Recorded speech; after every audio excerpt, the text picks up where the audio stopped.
तो ये कहूंगा कि दुकानें बंद कराकर, दुकानें नफरत की बंद करा के देखिए इंडिया इस्लामिक कल्चर सेंटर में के अमनो अमान है हर तरफ हिंदुस्तान में। और यहाँ पर हम सबसे पहले अल्लाह का करम है कि आप सब लोग आए, हमारे मेंबरान जो इलेक्शन फाइट कर रहे हैं वो भी। मैं हाफिज मतलूब करीम साहब से गुजारिश करूंगा तिलावत कलाम पाक से हमको नवाजें।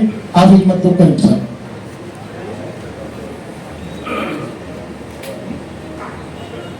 अऊज़ु बिल्लाहि मिनश शैतानिर रजीम। बिस्मिल्लाहिर रहमानिर रहीम। या अय्युहल्लज़ीना आमनू इस्तईनू बिस्सब्रि वस्सलाह इन्नल्लाहा मअस-साबिरीन।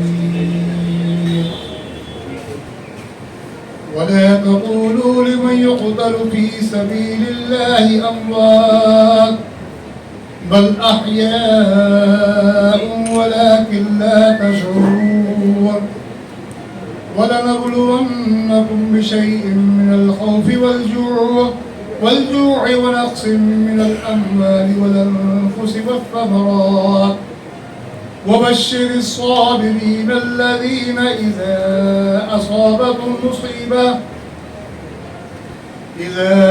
असाबतहुम मुसीबतुन क़ालू इन्ना लिल्लाहि व इन्ना इलैहि राजिऊन। उलाइका अलैहिम सलवातुम मिर रब्बिहिम व रहमह व उलाइका हुमुल मुहतदून।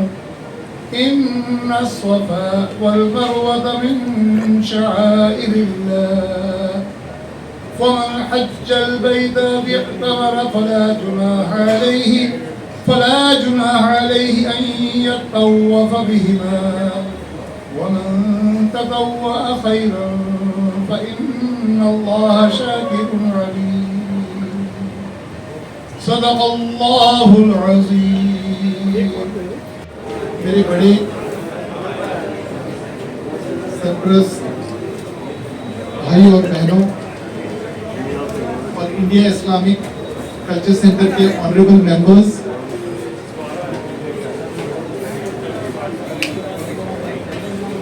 आप आते हैं, महफिल में शान और जान आ जाती है। आप लोग अपना कीमती वक्त निकालते हैं और इंडिया इस्लामिक कल्चर सेंटर को बचाने के लिए, उसको आगे बढ़ाने के लिए, उसको खड़ा करने के लिए आपकी जो कुर्बानियां हैं, मैं चाहूंगा उसके लिए सब लोग जोरदार तालियां बजाएं। ये तालियां सारे इंडिया इस्लामिक कल्चर सेंटर के ऑनरेबल मेंबर्स के लिए हैं, तो जानदार बजाएं।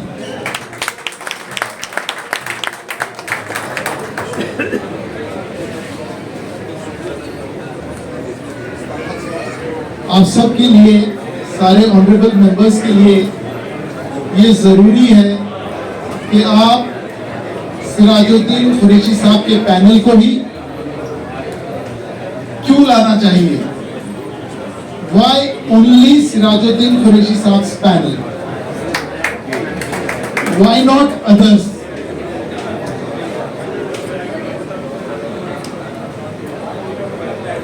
जाहिर सी बात है, आप मुझे सब लोग हाथ उठा के बताइए कि सबसे ज्यादा दर्द किसको होता है?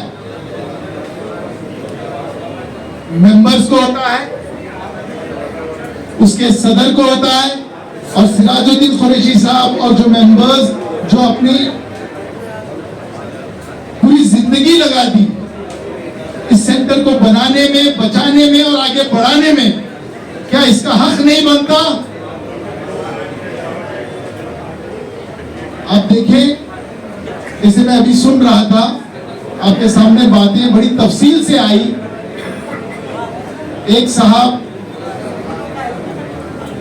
इंडिया इस्लामिक कल्चर सेंटर के लिए खड़े होते हैं, इलेक्शन लड़ते हैं, और फिर जब कामयाब नहीं होते हैं तो अल्लाह ताला इंडिया इस्लामिक कल्चर सेंटर के बरकत से उनको मिनिस्टर बनाता है और उनको इतनी खिदमत का मौका देता है कि अगर वो चाहे तो पूरे हिंदुस्तान में हर जगह एक इंडिया इस्लामिक कल्चर सेंटर बन सकता है।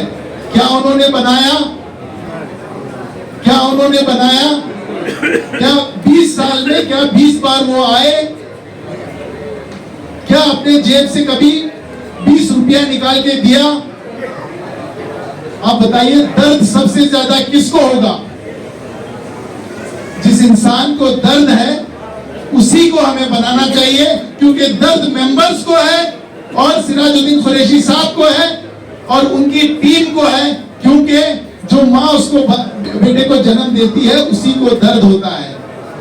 सब मेंबर्स ने जो मशक्कत की, मेहनत की सिराजुद्दीन कुरैशी साहब के सदारत में और इस इंडिया इस्लामिक कल्चर सेंटर को बनाया, आज इस उजूर को जो ले गए, क्या आप बताइए ये दर्द किसको होगा? मुझे वो भी दिन याद है जब 2000 करोड़ का आपका टर्नओवर हुआ करता था। आप जवान थे, आपने पूरी जवानी इस पे लगाई है। आज बताइए क्या उस अकाउंट में 1 रुपया है? वो कहां गया? वो जवानी कहां गई? अब बताइए किसका हक बनता है? प्लीज आप हाथ उठा के बताइए किसका हक बनता है इसकी सदारत के लिए, या इस टीम को आगे बढ़ाने के लिए, या किसकी टीम को मौका मिलना चाहिए इसको चलाने के लिए? किसको मिलना चाहिए? मैं ये चाहता हूं कि देखिए, जो दूसरे अदर प्रेसिडेंशियल कैंडिडेट्स हैं, क्या उनके पास सिराज साहब के उतना एक्सपीरियंस है? क्या सिराज साहब के उतना एक्सपीरियंस है? क्या उतना दर्द है? उस शख्स को देखिए, वो प्रेसिडेंट नहीं बनना चाहता, लेकिन एक बीओटी अंदर आके वो रह के बस ये देखना चाहता है कि उसकी सफाई, उसकी ये, और उसको कहीं सही चला जा रहा है या नहीं, उसकी जैसे एक माली की तरह उसकी रखवाली करना चाहता है। इसमें भी लोगों को दर्द हो रहा है, उससे भी लोगों को तकलीफ हो रही है, इससे भी लोग परेशान हैं। मैं चाहता हूं कि आप बताइए जो दूसरे मेंबर्स, बड़ा सवाल एक ये भी उठता है कि डॉक्टर माजिद क्या उनके पास एक्सपीरियंस है? मेरे साथ पूरे 4000 इंडिया इस्लामिक कल्चर सेंटर के मेंबर्स हैं जो मेरे सर पे हाथ रखेंगे, मुझे रहनुमाई करेंगे, मुझे गाइड करेंगे, मुझे सिखाएंगे और उस कारवां को हम लोग आगे बढ़ाएंगे। मेरे दिल में वो दर्द है, जब कोविड हुआ, लाशें के लाशें, लोग अपने घर से नहीं निकल पा रहे थे, बहुत लोगों की जानें गई। बोकारो जैसी जगह जहां से मुझे कोई लेना देना नहीं, जहां पे उस स्टेट में बहुत सारी डेथ्स हुई थी कोविड को लेके, तो मैंने सोचा कि क्या यहाँ पे एक हॉस्पिटल नहीं बना? 600 बेड का हॉस्पिटल मैंने बना के रेडी किया। मैंने वहां पे 600 बेड का हॉस्पिटल, ये किसके लिए किया? अपने लिए किया? किसके लिए किया? जिस जगह से कोई लेना देना नहीं, ना मेरी बीवी, ना बच्चे, ना मैं वहां का, क्योंकि जब खिदमत करना होता है तो इंशाअल्लाह जाके इंसान। मैंने अपनी पूरी जिंदगी जो आज तक है, लगभग 3 लाख मरीजों को देखकर, उसमें से लगभग 2.5 लाख मरीजों को मैंने क्यों खिदमत के जज्बे से मैंने किया। कई इतने लोग होंगे यहाँ जमुना पार से जिनका मैंने, कहने का मतलब ये, खिदमत मेरे रग रग में है, मेरे खून में है, और इंशाअल्लाह 24/7 मैं खिदमत इंडिया इस्लामिक कल्चर सेंटर को दूंगा आपकी रहनुमाई में। आप बताइए, जो लोग सवाल उठाते हैं कि भाई डॉक्टर माजिद एक डमी कैंडिडेट है, क्या आपको देख के लगता है जो यहाँ बैठ के बोकारो का 600 बेड का हॉस्पिटल चला सकता है? दिल्ली जैसे सिटी में 2 बड़े बड़े हॉस्पिटलों को जिंदगी और मौत के साथ जो सुबह और शाम होती है, उससे मौत के मुंह से, खुदा के फजलो करम से जब मरीज को बाहर लाता है, तो क्या ये सलाहियत नहीं है? मेरा कहने का मतलब ये है, बड़े हैं, मेरे बुजुर्ग हैं, और ये लोगों की गलतफहमी है। जब भी कोई इंस्टीट्यूट चलता है, अगर मैं कोई हॉस्पिटल चलाता हूं तो उसकी एक गवर्निंग बॉडी होती है, तो यहाँ पे भी गवर्निंग बॉडी है। गवर्निंग बॉडी में इतने सारे मेंबर्स हैं। अगर मैं कोई गलत डिसीजन लूंगा, क्या मेरे मेंबर्स अलाउ करेंगे? क्या सिराजुद्दीन कुरैशी साहब अलाउ करेंगे? माफ करना, मेरे बाप जैसे आप हैं, अगर आप कोई गलत डिसीजन लेंगे तो क्या हम मानेंगे? क्या आपको लगता है ये इंस्टीट्यूट को चलाने के लिए हम एक जज्बे के साथ आए हैं? हम इंस्टीट्यूट को चलाना चाहते हैं, इसको बढ़ाना चाहते हैं, क्योंकि मशवरे में खैर है और मशवरा करके हम जो इंस्टीट्यूट के लिए सही रहेगा उसी के हिसाब से हम चलेंगे, उसी के हिसाब से। माफ करना जो सोच रहे हैं कि ये एक इदारा जो है पॉलिटिकल होगा, पॉलिटिशियंस की तरह चलेगा, माफ करना, आज तक मैं कोई पॉलिटिकल पार्टी के साथ एसोसिएटेड नहीं था, ना हूं, ना रहूंगा। जो गलतफहमियां आप फैला रहे हो सिर्फ एक पॉलिटिकल गेन के लिए, माफ करना, मैं आपके सामने ये बात क्लियर करूं, मैं भी ईमान वाला हूं, मेरा भी सर सिर्फ खुदा के सामने झुकता है। माफ करना, यहाँ पे कोई आइडियोलॉजी नहीं चलेगी, आइडियोलॉजी चलेगी तो इंसानियत की चलेगी, आइडियोलॉजी चलेगी तो इंडिया इस्लामिक कल्चर सेंटर की चलेगी, यहाँ पे आइडियोलॉजी चलेगी तो भाईचारे की चलेगी, इंटरफेथ की चलेगी। यहाँ पे जो आइडियोलॉजी चलेगी वो चलेगी कैसे कम्युनिटी को, कंट्री को हम आगे बढ़ाएं, कैसे हम ये माइनॉरिटी को हम कैसे उनके हक को उन तक पहुंचा दें। बहुत सारे गलतफहमियां लोग फैला रहे हैं मेरे बारे में, लेकिन मेरी जिंदगी जो है खुली किताब की तरह है। आप मेरे बारे में गूगल पे चल, लोग क्या बोल रहे हैं भेज रहे हैं उसको मत देखिए, आप मेरा नाम लीजिए, डॉक्टर माजिद अहमद तौलिकोटी, आपको पूरा मेरा इतिहास मिलेगा कि मैं कहां से हूं, क्या हूं और क्या कर रहा हूं। आपको जब जान के खुशी होगी कि मेरी जिंदगी खिदमत से शुरू होती है और इंशाल्लाह अल्लाह ने चाहा तो खिदमत से खत्म होगी। बहुत सारे लोगों को भ्रम फैलाया जा रहा है, बहुत सारी चीजों को बताया जा रहा है। माफ करना, ऐसा कुछ नहीं। जब होगा वहां पे इंसानियत की तरह इंडियन इस्लामिक कल्चर सेंटर में जो मुझे लग रहा है कि जो मेन चीज अभी जो हम पहले सबसे पहले देखेंगे कि मेरे जो मेंबर्स हैं जिनकी मेंबरशिप वोटिंग के राइट छीन लिया गया है, जिसके वजह से उनको वोट डालने का अधिकार नहीं है, जो सबसे पहला काम होगा वो मेंबर्स को वापस लिया जाएगा और ये सालाना का सरदर्द जो फीस वाला उसको हमेशा हमेशा के लिए खत्म किया जाएगा। क्योंकि इतने बड़े बड़े इसके मेंबर्स हैं, उनके पास कहां टाइम होगा कि वो जाएं और ये देखें। जिसने मेंबरशिप लेगी उसकी लाइफ लॉन्ग, और जिसने इस साल की मेंबरशिप्स भरी है उनको रिफंड किया जाएगा। उनको बैठने के लिए अच्छे से लॉन्जेस बनेंगे, बच्चों के लिए उनके अच्छे से अच्छी लाइब्रेरी होगी, और उनके लिए कोचिंग सेंटर्स होंगे। वहां पे इतना ही नहीं, सारे मेंबर्स के लिए एक नया ब्लॉक बनेगा, नई बिल्डिंग बनेगी, उसके अंदर जो है ना फैसिलिटीज होंगे, जहां पे अब शादी के लिए 1000 लोग तो 3-3 हजार लोगों के लिए प्रेयर रूम्स, मेल्स के लिए, फीमेल्स के लिए, मतलब हर तरह की फैसिलिटी वहां पे मेंबर्स के लिए होगी। बोलिए आप मेंबर्स के लिए होगी। और इतना ही नहीं, हम चाहेंगे कि जो हमारे यूथ है, नौजवान है, जो हमारे वुमेन यूथ को एम्पावरमेंट करने के लिए, उनको एजुकेशन में लाने के लिए, उनको सही डायरेक्शन में जाने के लिए, उनको सही जॉब मिले, उसके लिए हम लोग वहां से उनको गाइडेंस प्रोग्राम बनेंगे, मेंटरशिप प्रोग्राम्स करेंगे वहां से। जो हमारे बहनें मेंबरशिप कम है उनकी मेंबरशिप बढ़ाएंगे। और मैं चाहूंगा कि जैसे इस्लाम के अंदर मैं ही चाहूंगा कि हमारे अगले प्रेसिडेंट जो हो सकता है आगे आने वाले में कभी कभार वुमेन प्रेसिडेंट भी बने इंशाल्लाह, क्योंकि मैं चाहूंगा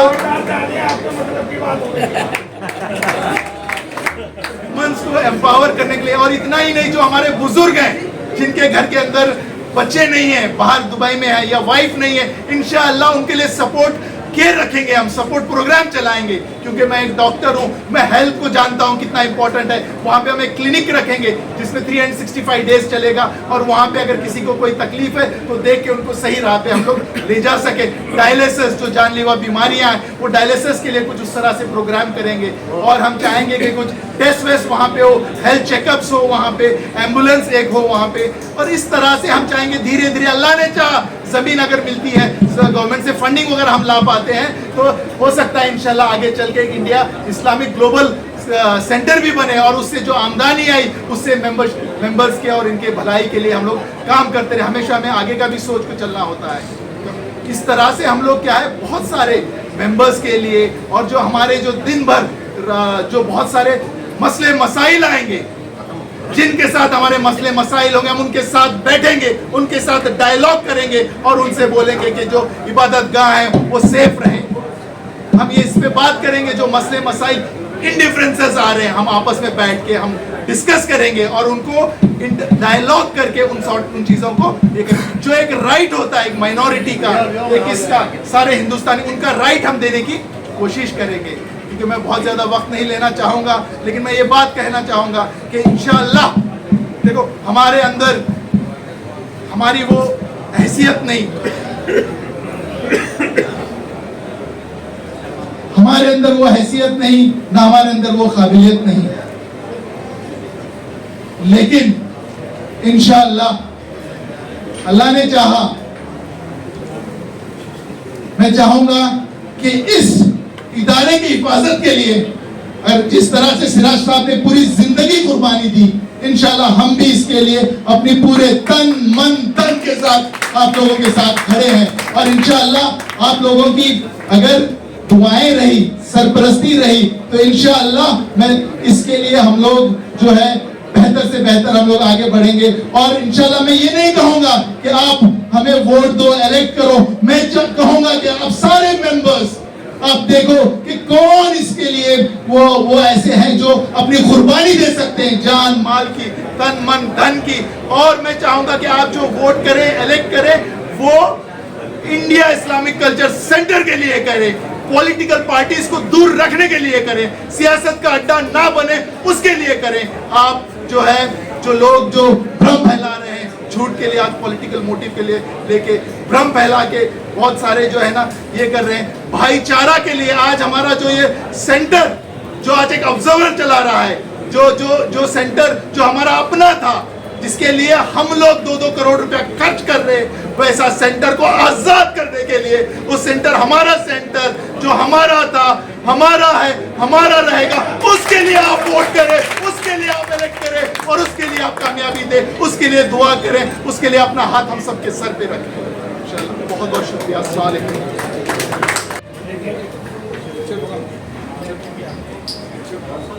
खबर आ रही है सर, एक खबर आ रही है सराफत अफसर साहब की बेटी उनकी अहलिया का भी बड़े दिन पहले इंतकाल हो गया। हम सब लोग उनकी दुआ करें।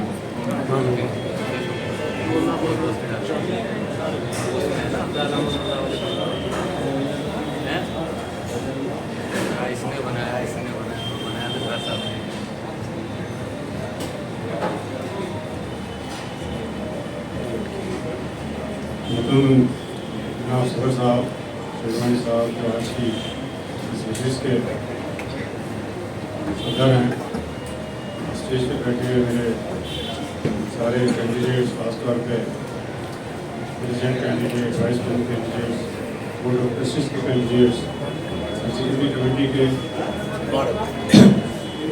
कैंडिडेट्स, यहाँ में आए हुए बुजुर्गान, सबके नाम पर दिए जा चुके हैं। भी एहतराम है, मैं सबका इस्तेमाल करता हूँ और सब लोगों का मशहूर हूँ कि आपने तशरीफ लाए। और ख़ास तौर पर डॉक्टर साहब का और इरफान साहब की और उनकी टीम के हमेशा ये बड़पन है, कहना चाहिए मुझे कि हमेशा वो कोशिश करते हैं कि जब भी इलेक्शन हो तो उनका भी इसके अंदर एक हिस्सा होना चाहिए। वो उसको बहुत बखूबी निभाते हैं और हमेशा हमको बुला के, लोगों को बुला के एक दावत के ऊपर ये अपील करवाते हैं कि इलेक्शन के अंदर मेरा पैनल जो है वो जीत के आए। ख़वातीन हज़रात, थोड़े से यहाँ बच्चे बैठे हुए हैं। इस बार इंडिया इस्लामिक कल्चर सेंटर का 5वां इलेक्शन होने जा रहा है मेरे दौर में। 2004, 2009, 2014, 2019, 2023 की जगह 2024 हो गया, लेकिन पिछले 6-8 महीने जो है वो कोर्ट की नज़र हो गए। और आप लोगों को जो बार बार ये सहमत दी जाती है, तकलीफ दी जाती है, इसलिए नहीं कि आप सपोर्ट करें सिराज कुरैशी को, क्योंकि इसलिए दी जाती है तकलीफ कि आप इंडिया इस्लामिक कल्चर सेंटर जिसके आप हकदार हैं, जिसके आप मेम्बरान हैं, उसकी बका के लिए और उसकी हिफाजत के लिए। क्योंकि बादल हर बार मंदाते हैं और हमेशा ये होता है कि सेंटर की बका को ख़त्म कर दिया जाए, इसकी इज्जत आबरू से खेला जाए मुझे हमेशा होता है। 4 इलेक्शन आपने मुझे जितवा के भेजे, 4 इलेक्शन के अंदर अंदर जो इंडिया इस्लामिक कल्चर सेंटर का रूप देखा आपने, वो आपके सबके सामने है।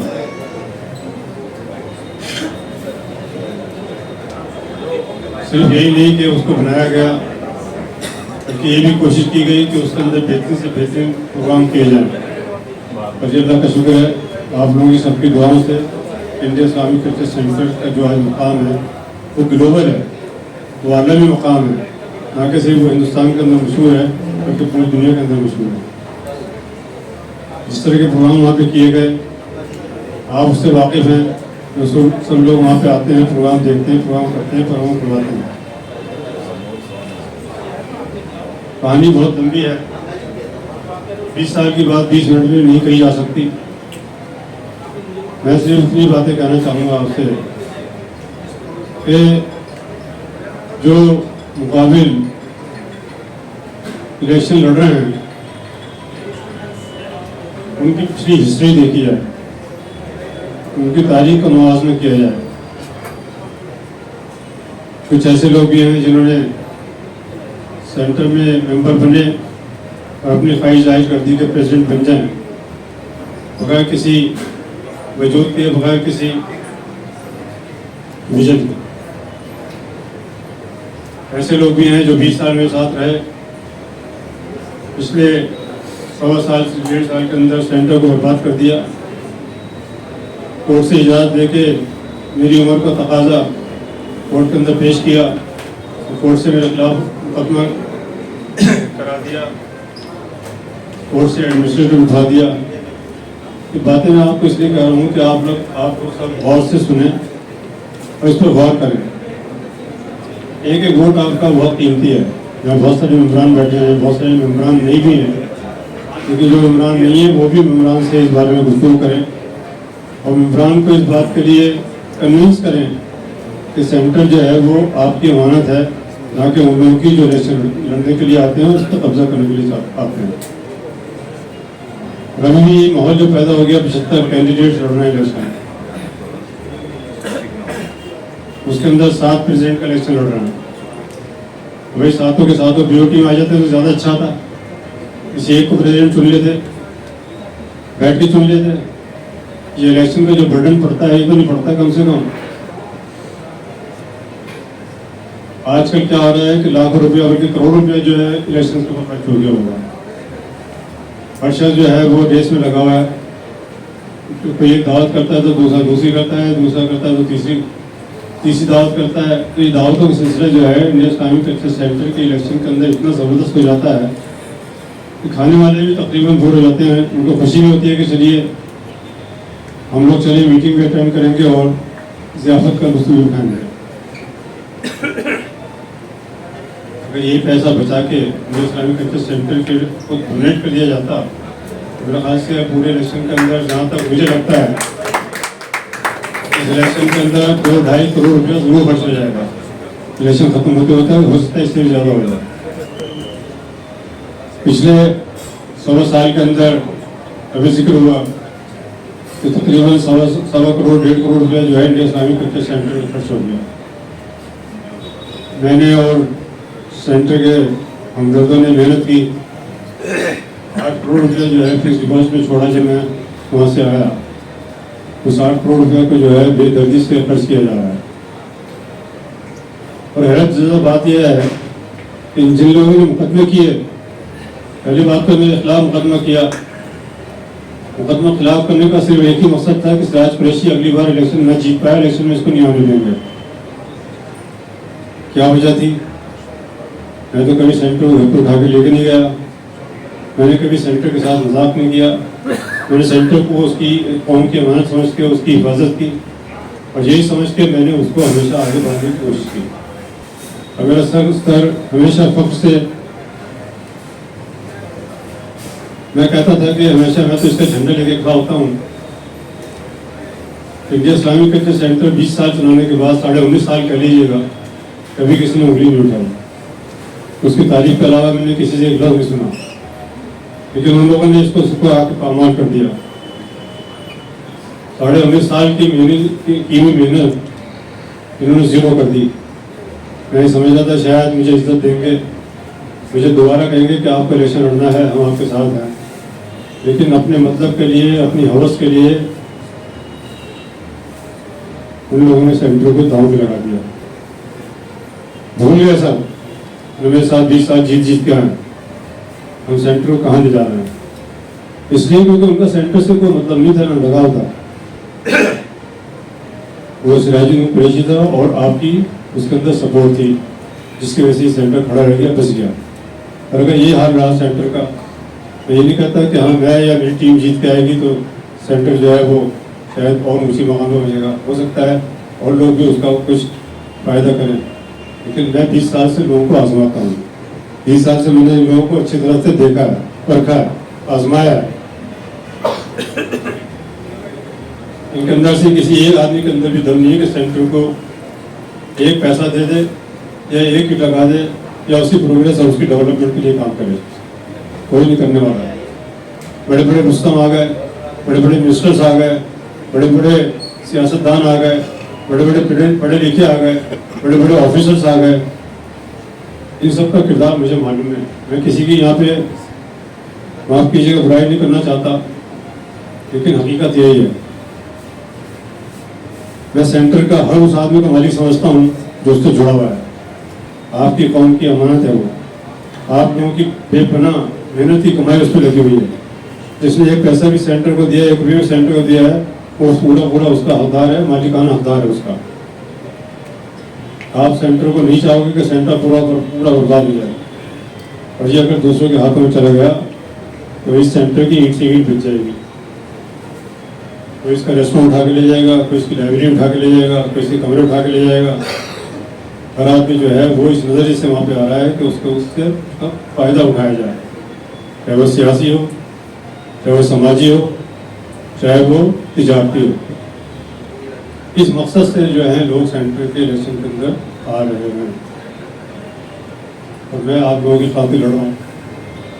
वो लोग झूठ के ऊपर इलेक्शन लड़ने की कोशिश करते हैं, अपने मकासद के लिए इलेक्शन लड़ने की कोशिश करते हैं, और मैं सिर्फ सच्चाई पर इलेक्शन लड़ने की कोशिश करता हूँ, और आप लोगों के हक के लिए कोशिश करता हूँ कि आपका हक जो है मैं उसको बचा सकूँ। इस सेंटर मैंने हमेशा आपकी अमानत समझा है, कौम की अमानत समझा है, मुल्क की अमानत समझा है, इसलिए आज तक उसको इस मुकाम पर आगे खड़ा किया। अगले प्रोग्राम के अंदर मैं इसको आगे ले जाना चाहता था। मेरी उम्र की लड़ाई शुरू हो गई, उस जंग के अंदर कोर्ट के अंदर गए, मैंने उसको ही मान लिया कि कोर्ट को मैंने ऑनर कर दिया। हालांकि मैं केस हारा नहीं था, केस जीता हुआ था, कितने लानत भेजी। मैंने चलो नई टीम को उतारेंगे इस बार इंशाअल्लाह। नई टीम आपके सामने बैठी है, और मैं आपसे ये उम्मीद करता हूँ कि इनमें नौजवान हैं ज़्यादातर। मैंने यही कोशिश की है कि नौजवानों को उतारा जाए। ऐसा है कि कम से कम उन लोगों की 75 साल उम्र से पहले इंडिया इस्लामिक कल्चर सेंटर एक रोशन सितारा बन जाए। 47-48 साल के डॉक्टर माजिद हैं, उनके साथ जो पूरी टीम बैठी है, वाइस प्रेसिडेंट की हो, BOT की हो, एग्जीक्यूटिव कमेटी की हो, सारी की सारी नई टीम है और जोशीली है। काम करने का उनके अंदर जज्बा है, उनके अंदर सेंटर को चलाने का एक दर्द है। उनकी कमिटमेंट है कि सेंटर को आगे ले जाया जाएगा। मेरे भाइयों अजीज़ों, मेरी आप लोगों से यही दरख्वास्त है कि आप सेंटर के भले के लिए, सेंटर की बका के लिए, सेंटर के रोशन मुस्तकबिल के लिए सेंटर को सपोर्ट करें। उस टीम को सपोर्ट करें जो टीम वाकई कुछ कर सकती है। डॉक्टर माजिद एक कमिटेड आदमी हैं, वो एक डॉक्टर ही नहीं बल्कि एक अच्छे इंसान भी हैं। उन्होंने बहुत काम किए हैं, लोगों ने उनके ऊपर इल्ज़ाम लगाने शुरू कर दिए। अज़ीज़ों दोस्तों, मैं बताऊँ आपको, इलेक्शन जब लोग लड़ते हैं सियासी तौर पे तो सिवाय इल्ज़ाम लगाने को और कुछ नहीं करते। उनके पास सच्चाई कुछ नहीं होती है। आप मेरे से पूछो सच्चाई क्या होती है, उनसे पूछ के देखो सच्चाई क्या होती है, वो बताएंगे। 20 साल की सच्चाई उनसे पूछ के देखा जाए, उनसे पूछा जाए कि सच्चाई क्या होती है, वो बताओ। एक भी आदमी एक पैसे का जवाब नहीं दे पाएगा आपको। लेकिन मैं आपको पूरे 20 साल का हिसाब दे दूंगा कि मैंने सेंटर के लिए क्या किया। अपने खातिर नहीं, मैं सेंटर को उठा के घर नहीं लेके जा रहा। कौम की अमानत है, कौम के पास ही रहेगी। लेकिन मैं एक ऐसा दर्जा उसको देना चाहता था ताकि इसको सब लोग याद करें हिंदुस्तान ही नहीं बल्कि हिंदुस्तान के लोग ही नहीं या कौम के लोग नहीं है इसके मेम्बरान ही नहीं, बल्कि पूरी दुनिया के अंदर एक इसका अच्छा मकाम बने और उसको जो इज्जत और शोहरत मिलने वाली है आज जो मिली है उससे कई दर्जा मैं चाहता हूँ इसको मिले। आज बात क्या है कि आप जानते हैं कि India Islamic culture centre Lodhi road पे है। लोधी रोड जो है बड़ी प्रेस्टिजियस जगह है, उसकी कीमत का अंदाजा नहीं लगा सकते आप जमीन का। इस्लामिक सेंटर बहुत सारी जगह बन सकते हैं, हिंदुस्तान में कहीं भी बन सकते हैं, दिल्ली में भी बन सकते हैं, लेकिन लोधी रोड के ऊपर कोई इंडिया इस्लामिक कल्चर सेंटर नहीं बन सकता। तो बन गया।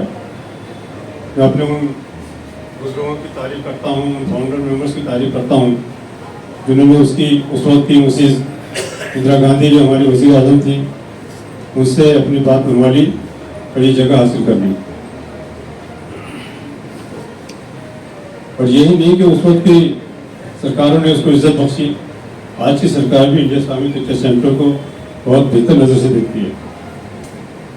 सरकारी प्रोग्राम बहुत सारे वहाँ पे होते हैं, बड़े बड़े डेलीगेशन वहाँ पे आते हैं जो सरकार की मर्जी से वहाँ पे आते हैं, सरकार उनको बुलाती है, वहाँ भेजती है। हमारे माफ़ कीजिएगा बहुत सारे मरकज़ हैं, बहुत सारी तंजीमें हैं मुसलमानों की, लेकिन हमेशा मैसेज आता है वहीं से सरकार से कि इंडिया इस्लामिक कल्चर सेंटर से बेहतर कोई जगह नहीं है, इसलिए उसको प्रोग्राम वहाँ की जाए। कौन कौन उसमें तशरीफ ला चुके, शाह आ चुके वहाँ पे, सदर आ चुके हैं कई मुल्कों के, वज़ीर आज़म आ चुके कई मुल्कों के, नायब वज़ीर आज़म आ चुके कई मुल्कों के। मैं तो उन मुल्कों की बात कर रहा हूँ जहाँ से ये लोग आए। और क्रिकेट की हमारे ऊपर मशक्कत रही, king of Saudi Arabia, grand Prince of Saudi Arabia अभी हाल ही में आए थे, तो आपने देखा होगा। उन्होंने खास तौर पर बुलाया मुझे, अपने साथ डिनर कराया मुझे, प्रेसिडेंट ऑफ इंडिया के यहाँ डिनर हुआ, ब्लेसिंग दे के गए और ये भी कह के गए कि जब कभी भी आपको इंडिया इस्लामिक कल्चर सेंटर में किसी चीज़ की जरूरत पड़ी तो मैं हाजिर हूँ। आपको 40-50 से ज़्यादा रोड प्ले चाहिए इसको बनाने के लिए, जो एक विजन है इसको बनाने का, जो इसकी डेवलपमेंट का विजन है, जो आप इसका नक्शा देखते हैं, अगर ये बन गया और हम लोग वापस आए तो इंशाल्लाह आप देखेंगे कि इंडिया इस्लामिक कल्चर सेंटर का जो आज नक्शा है वो तारीख के अंदर वो मुगलों की और शहनशाहों की और नवाबों की तारीख में तो ज़रूर बना होगा, लेकिन आपकी तारीख के अंदर इंडिया इस्लामिक कल्चर सेंटर ऐसा मुजस्सम बनकर रहेगा, तारीख हमेशा उसको याद रखेगी और आपको भी उससे फख्र रहेगा। एक बच्चा मैं चाहता हूँ कि उसको फख्र करे कि इंडिया इस्लामिक कल्चर सेंटर का मैं भी हिस्सेदार हूँ, जिससे मुसलमानों का नहीं गैर मुस्लिमों का भी है, नॉन मुस्लिम भी उसके अंदर मेंबर हैं। मैंने इसकी शुरुआत की, पहले कहा गया कि आप नॉन मुस्लिम को मेंबर मत बनाइए, मैंने उसको बनाया। 20% उसके अंदर नॉन मुस्लिम भी है। वहाँ पे दिवाली का प्रोग्राम भी होता है, ईद का प्रोग्राम भी होता है, क्रिसमस का भी होता है, गुरपुरब का भी होता है, 26 जनवरी हम मनाते हैं, 15 अगस्त भी हम मनाते हैं। ये सारा का सारा एक डेमोक्रेटिक सिस्टम जो है इंडिया इस्लामिक कल्चर सेंटर में आपको कहीं नहीं मिलेगा। मैं बार बार इस बात को भी कहता हूँ कि आप किसी हिंदू संस्था में चले जाइए, उसके अंदर कितने % मुसलमान होंगे? हमारे यहाँ 20% हिंदू है, हिंदू और सिख और ईसाई मिला के। किसी भी एक हिंदू ऑर्गेनाइजेशन में, क्रिश्चियन ऑर्गेनाइजेशन में या सरदारों की ऑर्गेनाइजेशन के अंदर आपको 1% भी मुसलमान नहीं मिलेंगे। कोई मुझे मिसाल दे दे, और ये मिसाल मैं आपको बार बार इसलिए देता हूँ कि पूरी दुनिया में मैंने देखा है। हम तो यहाँ पे मेजोरिटी हिंदुओं की है, जहाँ क्रिश्चियंस की मेजोरिटी है वहाँ पे मुस्लिम भी 5% उनके साथ मिलते हैं, क्योंकि उनके ऑर्गेनाइजेशन में 5% भी लोग मिलते हैं। ये सब बातें इसलिए बता रहा हूँ कि आप लोगों को, मैं आपको ख्वाब नहीं दिखा रहा कि इंडिया इस्लामिक कल्चर सेंटर का क्या होगा, मैं आपको हकीकत बता रहा हूँ कि इंडिया इस्लामिक कल्चर सेंटर अगर हमारे हाथ में रहा तो हम इसको कहाँ से कहाँ लेके जाएंगे। आज इसके अंदर तकरीबन 1500 लोगों की गुंजाइश है सारे मिला के। अगर ये हमारी से जीत होती है तो आप देखेंगे इसके अंदर 3500 लोग एक वक्त के अंदर जमा हो सकते हैं। 1500 लोग तो सिर्फ इसके अंदर एक कन्वेंशन हॉल बनेगा जो 1500 लोग उसके अंदर आ सकते हैं। एक फर्स्ट क्लास ब्लॉक बनेगा 6 मंजिला, 150 से 200 गाड़ियाँ उसके अंदर पार्क हो सकती हैं। उसके अंदर मस्जिद की जो कैपेसिटी है वो तकरीबन 200 लोगों की हो जाएगी। और वही जो उस मस्जिद को ग्राउंड के साथ मिलाया जाएगा। अगर आपको 1000 लोग भी खड़े करने हैं नमाज के लिए किसी ऐसे इज्तिमा के लिए, तो इतने लोग भी वहाँ जमा हो सकते हैं।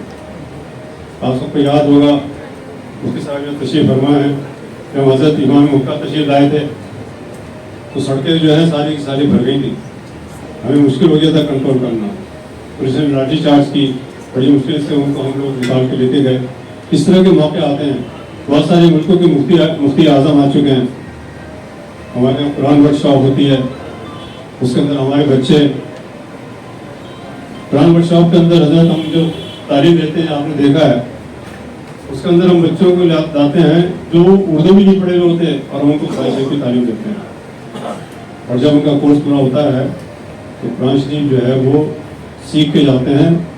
इसकी एक मिसाल ऐसी है कि एक हिंदू लड़की आई, पंडित घराने की थी, उसने भी ज्वाइन के लिए क्लास है। हमने उससे पूछा भी तुम्हारा क्या इंटरेस्ट है कुरान शरीफ पढ़ने का? कहते हैं मुझे सीखना है, पढ़ना है। जब कंपटीशन हुआ और कोर्स पूरा हो गया तो वो लड़की जो थी फर्स्ट आई उसमें। एक हिंदू लड़की, ब्राह्मण लड़की, वो फर्स्ट आई कुरान शरीफ की उसके अंदर। इसी तरह के हमारे यहाँ एक मेमोरी डेवलपमेंट प्रोग्राम होता है। मेमोरी डेवलपमेंट के अंदर क्या होता है कि हम लोग बच्चों की मेमोरी जो है उसको सही बनाते हैं बच्चों को। और इस तरह से हमारे जो टीचर आते हैं, जो ट्रेनर आते हैं, अगर आप उनको देख लें किस तरह से वो ट्रेन करते हैं बच्चों को, ऐसे ऐसे सवालों का जवाब वो दिलवाते हैं बच्चों से, सीख जाते हैं। आपको बताऊं, एक बच्चा जिसने ट्रेनिंग लिया वहाँ पे, उसको Guinness book of world record के अंदर भी नाम आ गया। किताब में लिखा हुआ है, आप देख लीजिए इंडियन इस्लामिक कल्चर सेंटर के गिनीज बुक में। इसके अलावा पर्सनल डेवलपमेंट के प्रोग्राम आप देख सकते हैं। वहाँ पे हमने किसको तालीम नहीं दी, किस बच्चे को हमने उसके पैरों पे नहीं खड़ा किया। 6 साल की बच्ची से लेकर हमने 65 साल के आदमी को भी पैरों पे खड़ा कर दिया। हमने वो तालीम दिखाई, सिखाई है, बताई।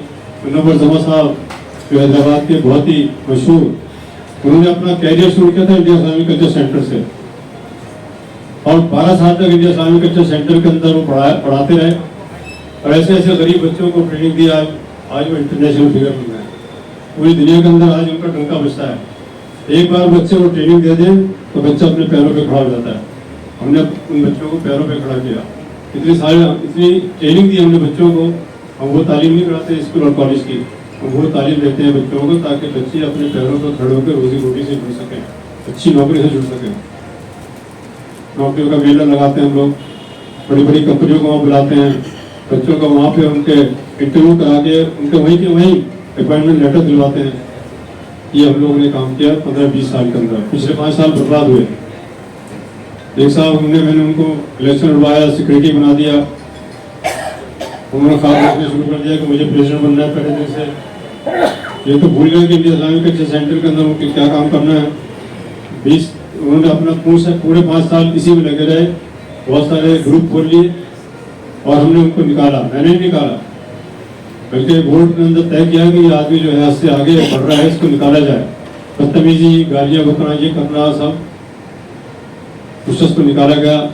तारीख में पहली बार इंडियन इस्लामिक कल्चर सेंटर के किसी मेंबर को निकाला गया, सस्पेंड किया गया, मेंबरशिप खत्म की गई।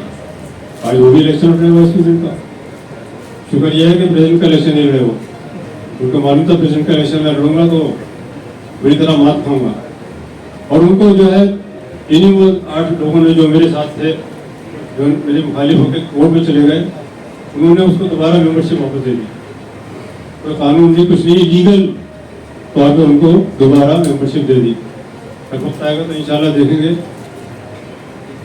दूसरे सेक्रेटरी साहब बनाए गए, उनको अपने साथ झेला मैंने, सिखाया, बताया, समझाया। सेंटर की एक एक चीज़ उनको सिखाई। पढ़े लिखे आदमी थे, उनको लगा सिराज मैं तो सिराज से ज़्यादा पढ़ा हूँ, IAS हूँ, बहुत ज़्यादा पढ़ा लिखा हूँ, इलेक्शन तो मुझे लड़ना चाहिए था, सिराज कुरैशी थोड़ी लड़ेगा। यहाँ पे कम्युनल चीज़ें बड़ी होती हैं, कौन कुरैशी है, कौन खान है, कौन पठान है, कौन सैयद है, ये सब चीज़ें भी बड़ी होती हैं। उसे बर्दाश्त नहीं होता था, वो इलेक्शन के उसमें आ गए। पहले मना किया कि मैं इलेक्शन लड़ूंगा नहीं, तौबा कर ली उन्होंने, मीडिया के सामने दावा कर ली कि हाँ मेरी गलती थी, हम लोगों को काम करना चाहिए था सिराज फरीकी के साथ, हम लोग नहीं कर पाए, इसलिए मैं माफ़ी मांगता हूँ और मैं इलेक्शन कभी नहीं लड़ूंगा। 4 दिन के बाद उन्होंने फिर अनाउंस कर दिया कि मैं इलेक्शन लड़ूंगा, और आज वो इलेक्शन के प्रेसिडेंट के उसमें अपनी उस टीम को लेके जो खिलाफ थी सारी की सारी मेरे पूरी टीम के साथ इलेक्शन लड़ रहे हैं, कोई पीओ टीम है कोई एग्जीक्यूटिव है। सलमान साहब हमारे बड़े अजीज़ हैं, मैं उनको बहुत बहुत उनका कदरदान हूँ, उनको हमेशा इज्जत देता हूँ। 2009 में वो मेरे खिलाफ इलेक्शन लड़े थे, 2009 में इलेक्शन ये नहीं कहूँगा कि हारे थे, लेकिन वो जीत नहीं पाए। अभी इलेक्शन के नॉमिनेशन से पहले भी उनसे मेरी मुलाकातें रही, उन्होंने अपना कभी इरादा जाहिर नहीं किया कि वो इलेक्शन लड़ेंगे, लेकिन अचानक जिस दिन इलेक्शन के नॉमिनेशन भरे जा रहे थे सुबह आके वही फॉर्म भर रहे थे। फिर कोई बात नहीं, सलमान साहब हमेशा मेरे अजीज रहेंगे, इलेक्शन अलग चीज़ है, लेकिन 2-4 सवाल मैं हमेशा उनसे करता हूँ कि इस बीच के अंदर 2009 में जब आप हारे तो मिनिस्टर बन गए फॉरन, और मिनिस्टर भी बने वो माइनॉरिटी के। मैंने भी उनसे कई काम कहा कर दीजिए इंडियन टाइम से, क्योंकि माइनॉरिटी मिनिस्ट्री के अंदर हम भी आते हैं, हम माइनॉरिटी रहेंगे चाहे कितने बड़े हो जाएं, तो माइनॉरिटी जो है वो हमारे सर पे हमेशा छाई रहेगी। हिंदुस्तान के अंदर से माइनॉरिटी का वर्ड खत्म होने वाला नहीं है, और वो माइनॉरिटी हमारी ऐसी है कि हम लोगों को पता नहीं 25 करोड़ लोगों को ज़मीन से और ज़मीन दोस्त कर दिया। मेरे भाइयों कहना ये नहीं चाहिए 25 करोड़ की हमारी कोई हैसियत नहीं है, हमें सियासी पार्टियों ने बहुत एक्सप्लॉइट किया। मैं किसी सियासी पार्टी में नहीं हूँ, बात ज़रा लंबी हो जाती है लेकिन है गौरतलब। 25 साल 25 करोड़ मुसलमान आज खड़े हैं आपके साथ, 140 करोड़ की आबादी के अंदर तकरीबन 20% तो है, आप 20% कहीं खड़े, जो 2% 3% है उनके आप चीफ मिनिस्टर बनवा के भेज देते हैं, उनकी स्टेट्स अलग बनवा देते हैं। 25 करोड़ की आबादी के अंदर ना इसकी स्टेट है और ना आपका आज तक कोई चीफ मिनिस्टर बना, और ना आपको कोई ऐसा वजीर बना जो आपकी रहनुमाई कर सके पार्लियामेंट में जाके। आज मेंबर ऑफ पार्लियामेंट की तादाद कितनी है? 52, 55, 56, 57 होती थी, आज घट के 27 आ गई। I don't know where you stand. ना तो हम अपने गिरेबान पे झाँकते, बड़ी कड़वी जरूर लगेगी बातें, खासतौर पर नौजवानों को मैं ये बातें बताना चाहता हूँ कि हिंदुस्तान का मुसलमान जो है उसकी हालत बद से बदतर हो रही है, उसकी हालत सुधर नहीं रही है। उसकी हालत क्यों नहीं सुधर रही है? कि जिस तरह के अनासिर हम पैदा करते हैं, पैदा होते हैं या उनको आगे बढ़ाते हैं, इंडिया इस्लामिक सेंटर की तरह जिन्होंने बर्बादी की तरफ उसको लेके गए, जो जिस तरह इंडिया इस्लामिक सेंटर में कोई कसूर नहीं था, तो हिंदुस्तान के अंदर इसी तरह से 25 करोड़ की आबादी का भी यही हाल है। कभी वो सोचने के तैयार नहीं है, पढ़ाई हम नहीं कर सकते, तिजारत हम नहीं कर सकते, रहनुमाई हम नहीं कर सकते, इज्जत हम नहीं कर सकते, और सियासी पार्टी के साथ भी हम अच्छा सलूक नहीं करते हैं। बाकी ये सियासी पार्टियों ने हमारे पर हुकूमतें की, आज भी सियासी पार्टियाँ हुकूमत कर रही हैं। मुसलमान की कोई सियासी पार्टी कभी आगे बढ़ी नहीं है। कोई मुसलमान की सियासी पार्टी आगे बढ़ी हो तो बता दो, या किसी सियासी पार्टी ने मुसलमान का कोई साथ दिया हो। और बाकी है जो बरसरे इक़्तिदार बड़ी बड़ी पार्टियाँ सल्तनत हुकूमत चलाती रहीं, उन्होंने हिंदुस्तान के मुसलमानों का कितना साथ दिया बता दो। चाहे कोई सी भी पार्टियाँ रही हों, चाहे वो सियासी पार्टियाँ पहले रही हों, पहले हुकूमतें रही हों या आपकी रही हों, कोई साथ देगा नहीं आपका। मैं नहीं कहता कि हम लोगों को यूनाइटेड हो जाना चाहिए किसी के खिलाफ, हमें कम से कम इतनी यूनिटी आनी चाहिए कि हम अपनी बात कह सकें, मनवा सकें और अपनी बात का हम लोगों को चलवा सकें। पार्लियामेंट के अंदर हमारे भी रिप्रेजेंटेटिव होते हैं, हमारे भी नुमाइंदे होते हैं पार्लियामेंट में, राज्यसभा में, लोकसभा में, असेंबलीज के अंदर हमारे लोग भी होते हैं। 25 करोड़ की आबादी चाहे हमारा मेंबर पार्लियामेंट हो या ना हो। और कई मुल्कों के अंदर डॉक्टर क्या होता है, आप लोगों के खासतौर में नॉलेज के लिए कि फर्ज कर लिए वहाँ पे कोई मेजोरिटी है, जैसे क्रिश्चियंस की मेजोरिटी है। अगर क्रिश्चियन वहाँ पे 90% है, 5% मुसलमान है, तो वहाँ के जो गवर्नमेंट है 5% मुसलमानों में से चुन के उनको इलेक्शन नहीं लड़वाती है, उनको अपनी नुमाइंदगी करवाती है। 5% क्रिश्चियन या मुसलमानों की नुमाइंदगी को पार्लियामेंट के अंदर पेश कर दिया जाता है, उसको चुना जाता है। जैसे हमारे यहाँ राज्यसभा के अंदर चुना जाता है लोगों को, प्रेसिडेंट जो है वो नॉमिनेट करते हैं, इस तरह वो नॉमिनेट करते हैं। हमारे यहाँ तो इस काबिल नहीं रहे कि हमको भी नॉमिनेट करते हैं। बड़े बड़े काबिल लोग हैं, उनकी नॉमिनेशन कोई होती नहीं है, उनको बुलाया नहीं जाता, उनकी इज्जत आबरू जो है दांव पे लग चुकी है। और ये सिलसिला जारी रहेगा। मैं बताऊँ आपको, अभी पिछले इलेक्शन हुए पार्लियामेंट के अंदर, बदनाम को कहा किया जाता है या कुछ भी कह लीजिए, आज की बरसर इफ्तार पार्टी जो रवैया इनका था वही रवैया दूसरी पार्टियों ने भी इख्तियार किया। इस बार मिसाल देख लो आप, बहुत सारी मिसालें आपके सामने हैं। वरना हमारी तादाद घट के 27 कैसे रह गई? हमारी तादाद जो है 55-60 होनी चाहिए थी। हम लोगों के साथ सभी ने एक जैसा सलूक किया है। आप किसी पार्टी को बदनाम करते रहिए, ये तो कम से कम छुरा सामने से घूमते हैं लोग, कुछ पार्टियों से पीछे छुरा घूमती हैं। हम लोग उसके लिए हमेशा तैयार रहते हैं। मैं सियासी बातें नहीं करना चाहता, लेकिन आप लोगों को, खासतौर में नौजवानों को ये सोचना चाहिए कि हो क्या रहा है। अरे बच्चों आगे बढ़ो, नौजवानों आगे बढ़ो, अपने मुस्तकबिल के बारे में सोचो। दूसरी कौम मुस्तकबिल के बारे में सोचती है। हमारे यहाँ हिंदुस्तान के अंदर एक बड़ी जिंदा कौम है, वो है सरदार। कितने % लोग हैं आज? उनके यहाँ कोई भिखारी नहीं मिलेगा, उनके यहाँ कोई गैर पढ़ा लिखा नहीं मिलेगा, उनके यहाँ कोई ऐसा नहीं होगा जो तिजारत से न जुड़ा हो। और कभी हुकूमत उनके ऊपर हाथ नहीं उठाती, न तो आँख दिखाती न हाथ दिखाती है। सन 84 में जो हुआ हो गया सबको मालूम है। सन 84 के बाद कभी सरदारों का या मुसलमानों का, हिंदुओं का कोई झगड़ा नहीं हुआ। वो कहाँ से आए भाई? हिंदुस्तान में पैदा हुए, हिंदुस्तान में रहते हैं, उसी कल्चर में रहते हैं, वही रोटी खाते हैं, वही हवा खाते हैं, वही पानी पीते हैं। क्या फ़र्क है उनमें और आप में? उनके अंदर एक जज्बा है कौम के अंदर कुर्बानी का। वो एक दूसरे की मदद करते हैं, वो एक दूसरे को आगे देखना चाहते हैं। हमारे अंदर क्या है? हम लोग देखने नहीं चाहते, आगे बढ़ना नहीं चाहते, टांग खींचने के तैयार रहते हैं, किसी को आगे बढ़ने नहीं देना चाहते। कोई तरक्की कर रहा था उसको आगे, सब बातें हमारे साथ जुड़ी हैं और जुड़ी रहेंगी। अगर मेरी कुछ बातें कड़वी लगी हो तो उसके लिए मैं माफ़ी चाहता हूँ, लेकिन मैं नौजवान से ज़रूर ये बात कहूँगा कि अपने आप को सुधारें, अपने आप को आगे बढ़ाएं और तमाम उन चीज़ों से उलझ के मत रहें जो अभी तक होता आ रहा है। मैं अर्ज़ कर रहा था कि इंडिया इस्लामिक कल्चर सेंटर का जो नक्शा हम लोग बनाएंगे और इंशाल्लाह उसको आप देखेंगे, वो एक बड़ा यूनिक होगा और हिंदुस्तान के अंदर वो तारीख के अंदर लिखा जाएगा कि India Islamic culture centre Lodhi road की जो बस्ता है उसकी ये पिक्चर है और ये तस्वीर है और उसकी ये इमारत है और ये मुजस्सिम है। और जीरो खासतौर पर नौजवानों को बार बार मैं एड्रेस कर रहा हूँ, हम लोगों को थोड़ा आगे बढ़ना चाहिए, सुधरना चाहिए। तारीख पढ़ना में कहीं माफ़ नहीं करेगी, तारीख भी मिटती चली है। हमें तारीख में लिखने में भी तैयार नहीं है, हमारी तारीख को भी मिटाया चला जा रहा है, मिटाया चला जा रहा है।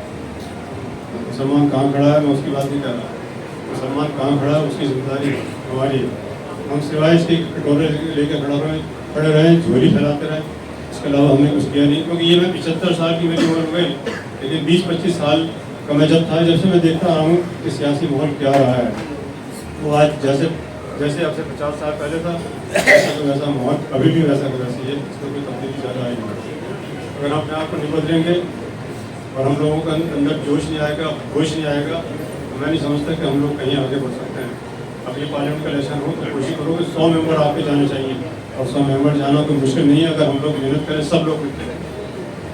मैं किसी पार्टी के खिलाफ नहीं हूँ, मैं किसी पार्टी के हक में भी नहीं हूँ, लेकिन मैं ये ज़रूर कहूँगा कि हमें अपने आप को अपने होश में आना चाहिए और हमको उसी से काम करना चाहिए। इंडिया इस्लामिक कल्चर सेंटर आपका अपना सेंटर है, ये मेरी आपकी प्रॉपर्टी नहीं है, न मेरी प्रॉपर्टी है, ये आप लोगों की अमानत है जिसकी मैं कोशिश करता हूँ हिफाजत करूँ।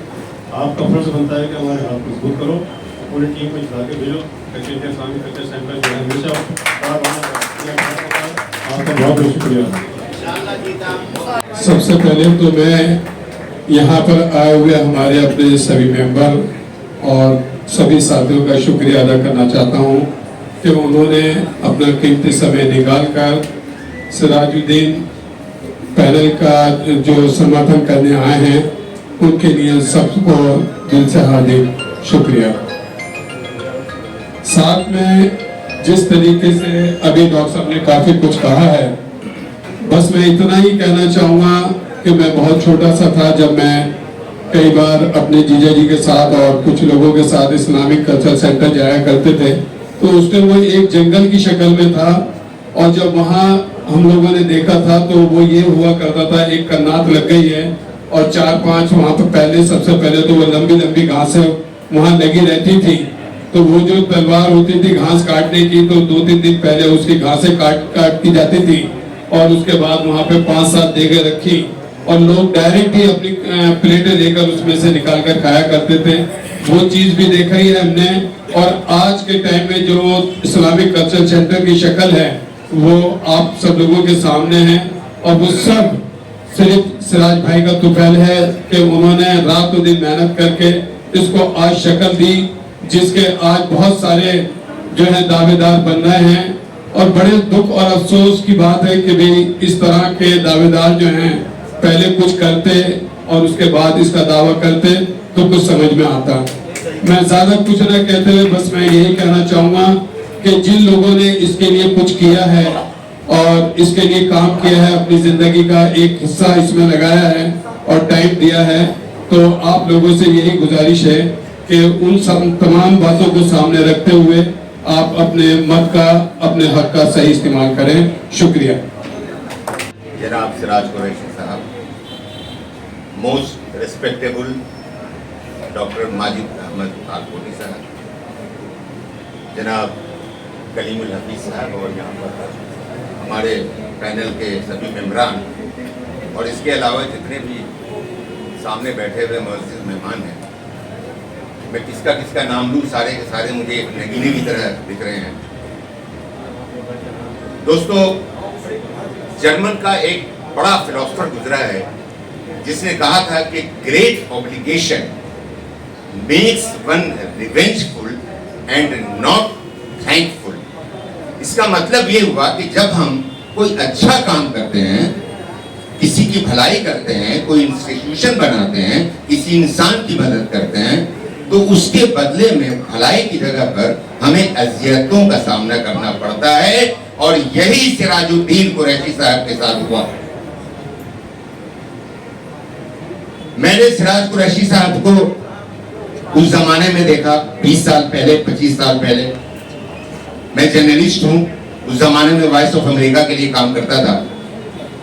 चौधरी आरिफ साहब थे, एक छोटा सा 1-2 कमरा वहां पे था। दोस्तों, जब ये जिम्मेदारी सिराज कुरैशी साहब को दी गई या उन्होंने ली,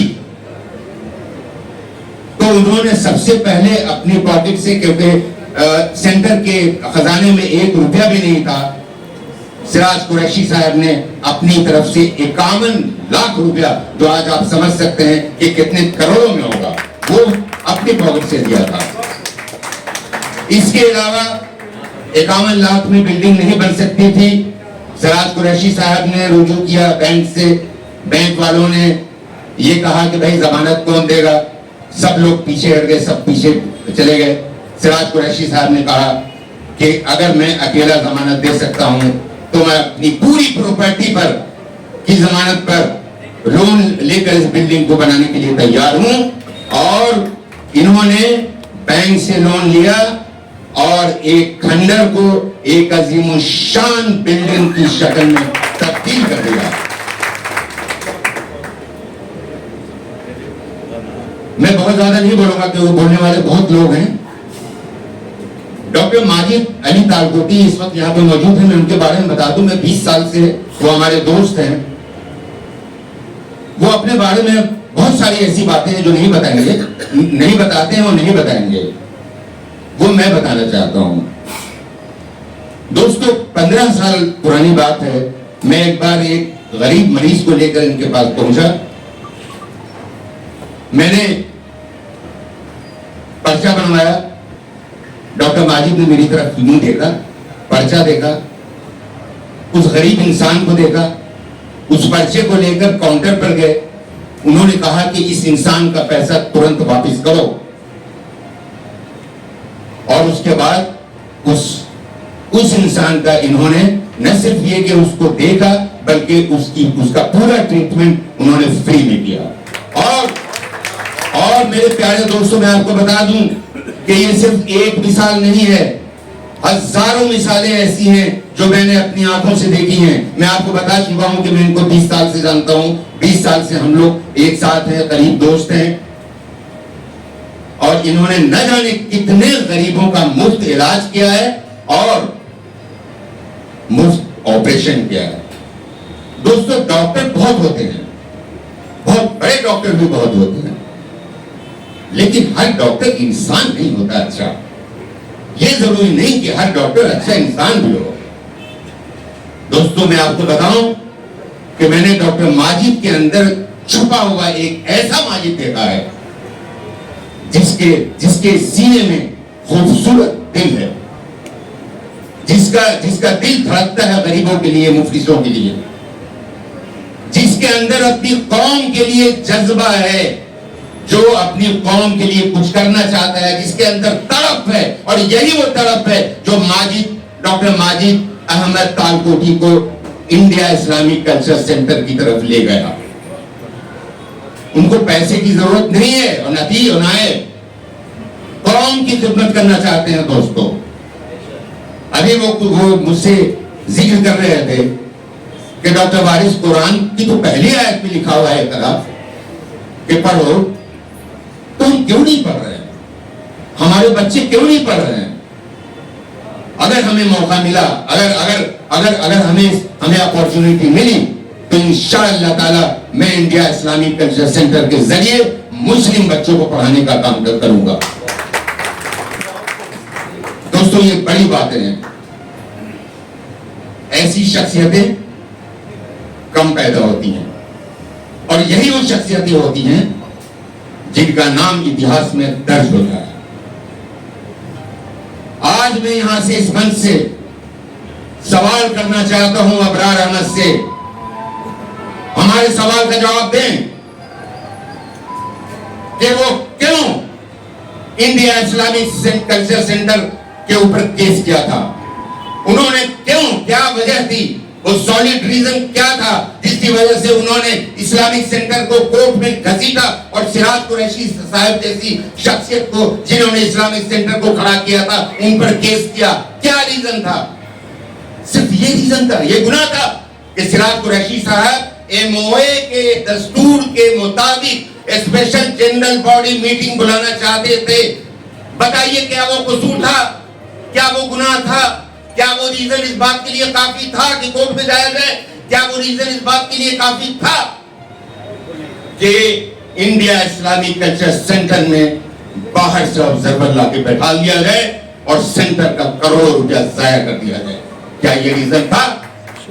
गुनाहगार है अबरार अहमद साहब और उनके साथी, गुनाहगार है सेंटर के, गुनाहगार है कौम के, जिन्होंने सेंटर को कोर्ट में घसीटा। उसके लिए कौम उनको कभी माफ नहीं करेगी।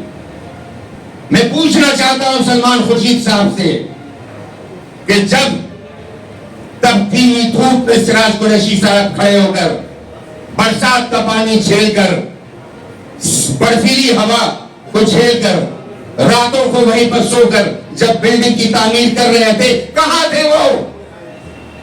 क्या वो कभी गए थे पूछने सिराज साहब से कि मेरी कोई जरूरत है कि नहीं? वो तो हमेशा मंत्री थे। क्या गए थे? जब सिराज कुरैशी साहब को एमसीडी, डीडीए, आर्कियोलॉजी, तमाम डिपार्टमेंट जब इनको परेशान कर रही थी, तंग कर रही थी, तो क्या सलमान खुर्शीद साहब ने कहा था कि मैं मिनिस्टर हूं, बताओ क्या मदद करूं? अरे मैं तो ये पूछना चाहता हूं सलमान खुर्शीद से कि क्या आप कभी इंडिया इस्लामिक सेंटर गए भी हो? मैं ये पूछना चाहता हूं कि आपको मालूम है कि इंडिया इस्लामिक सेंटर में कितने कमरे हैं, कितने हॉल हैं, कितने लॉन हैं? है मालूम आपको? कुछ नहीं मालूम। आप सिर्फ इंडिया इस्लामिक कल्चर सेंटर का को बहाना बनाकर आप सेंटर से कुछ हासिल करना चाहते हैं, इसके अलावा कुछ नहीं है। दोस्तों मेरी गुजारिश है कि जिस इंसान ने इस सेंटर को जमीन से उठाकर आसमान में चमकते हुए सितारे की शक्ल में तब्दील किया है, उस इंसान के पैनल को इतने भारी मतों से जिताएं कि दुनिया हैरान रह जाए। शुक्रिया।